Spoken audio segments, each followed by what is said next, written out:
Hey, what's up guys? This is Justin, and before I do get started, I wanted to thank you guys for making me a part of your day. In this video, we'll be bringing you guys some Modern Warfare 2 gameplay. It's going to be two nukes. One's going to be on Skid Row, the other one's going to be on Terminal. And it's going to be my first commentary in quite some time. I've been doing a lot of live comms.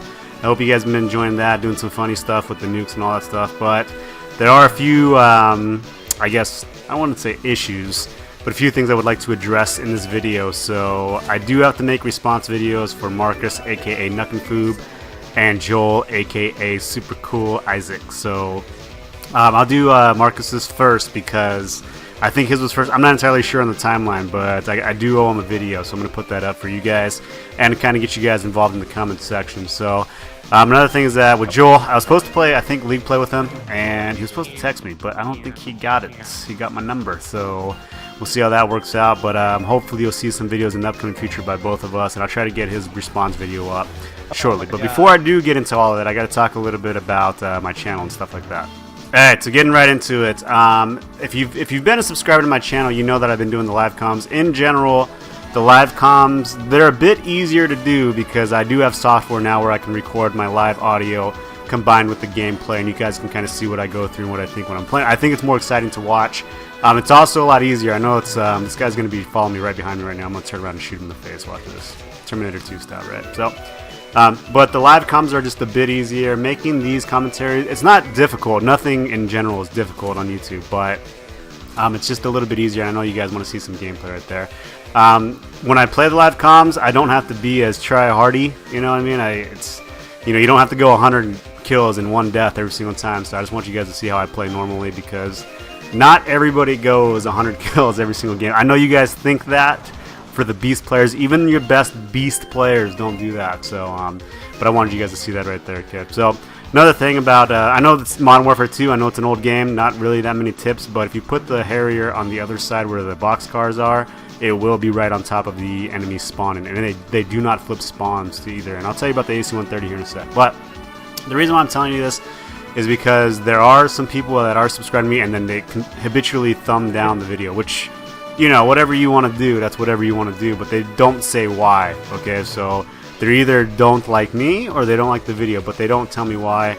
And it's kind of disappointing too because I've actually had on my last video, which was a Skid Row video with a Skrillex song and A$AP Rocky song, I had an argument with a guy and I left all of his comments up there so you can see the type of person that has actually watched my video. So, oh yeah, AC-130. If you're playing Modern Warfare 2, you have to make sure to know when the AC-130 comes out. This is actually a different angle than what the other one comes out, and I think it's based on where you call the AC-130 in. But as you can see, I'm just hammering the spawn right there. They won't flip if you got a good team, okay? So as long as you can keep shooting there, it's instant nuke right there. So I left the comments up there because I wanted you guys to know. A lot of you guys may be mad that I asked for the thumbs up, but I was showing you the comments because the actual people that do watch and make comments and do that are in general assholes, which is why I wanted to leave those comments up. And there's the nuke right there. I wanted you guys to see that because sometimes you guys don't think you thumbing it up makes a big deal, and it actually does make a huge difference to combat assholes just like that. So you can go check that out on the last video. I won't talk too much about it, but the thing is that if you don't like what I do or the type of gameplay or commentaries I do, I don't know why you would want to watch it. This is free videos, free entertainment, free all that stuff. So if you really don't like me or really don't like my videos, you do not have to watch that. I repeat, you do not have to watch it. I have way too many awesome subs and guys who thumb up my videos and stuff like that to even deal with that. So at first I didn't want to say anything about it because I didn't want to give attention to pretty much a negative asshole. But I just didn't understand how the only active dude on my channel was an asshole. So that's why I had to talk about it. So if you don't like the videos, just you can kindly get the hell out of here, right? But I know there are a lot of people who do, so I really appreciate all of you guys that do. That still stuck with me and comment and do all that stuff. So getting that out of the way, we'll go ahead and get into Marcus's video right now. Alright, so if you know anything about me, you should go check out Marcus's channel, aka Nuckenfoob. He's been putting up some FIFA stuff, so it's kind of that time of the year when we switch games, and kind of one of the reasons why I haven't been playing Black Ops 2. So you should definitely go check out Marcus's channel.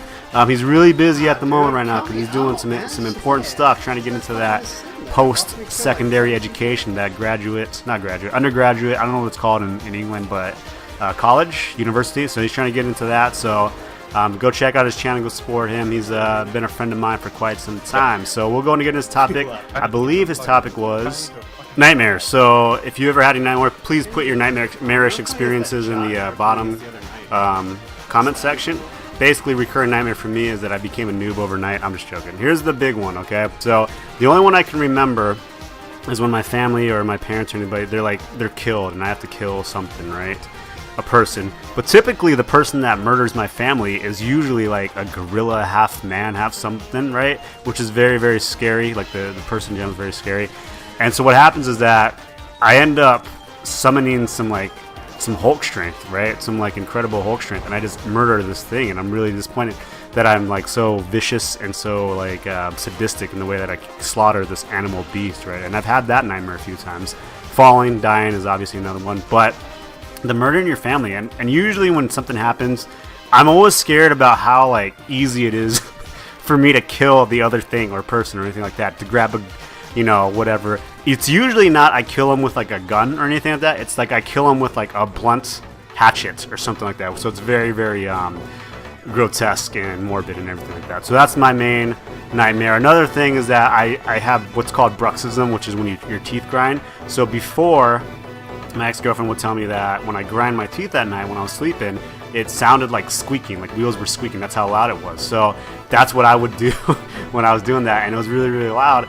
And I have a mouth guard now. Now the mouth guard is designed so that your teeth don't rub together, but on my mouth guard, it's like you can see my teeth marks. That's how hard I was grinding on my teeth right there. So that was another thing there. Oh yeah, another thing on terminal, if you get AC-130, hit the gift shop. Don't hit the guys, hit where they're going to be. So those are my two main worst nightmares.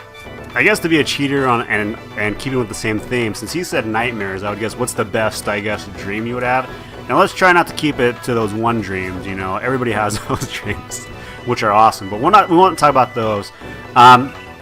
Obviously, if you're winning stuff, if you win the lottery and stuff like that, go ahead and talk about that. But one recurring dream where like it's good that I have is that I'm not musical at all. I used to play the saxophone like a long time ago, and I was actually pretty good at it. But one of the things, and there's my nuke dropping right there with us down 20, right? But one of the things that always happens that's good is that I'm very musical, where I would write songs playing the guitar. Like all of a sudden I know how to play the guitar. All of a sudden I can sing like really well, like I'm Bruno Mars, right? Like how am I able to do that? 79 kills right there, right? And I'm just writing songs, and in my brain when I wake up I'm like, oh, I'll write it down, right? Because it's a really good song, and then I'll think about it and I'll be like, oh no, I'll forget it, right? And I'll forget it later, but I won't forget it. So my thing for the good dreams is that I'm always musical and a lot of sounds and a lot of music and all that stuff. But I want to know what yours is, Marcus. So if you are listening right now, put your best dream in the comment section too. Try not to keep it too weird, from being too weird. But other than that, I've been Justin. I'll catch you guys later.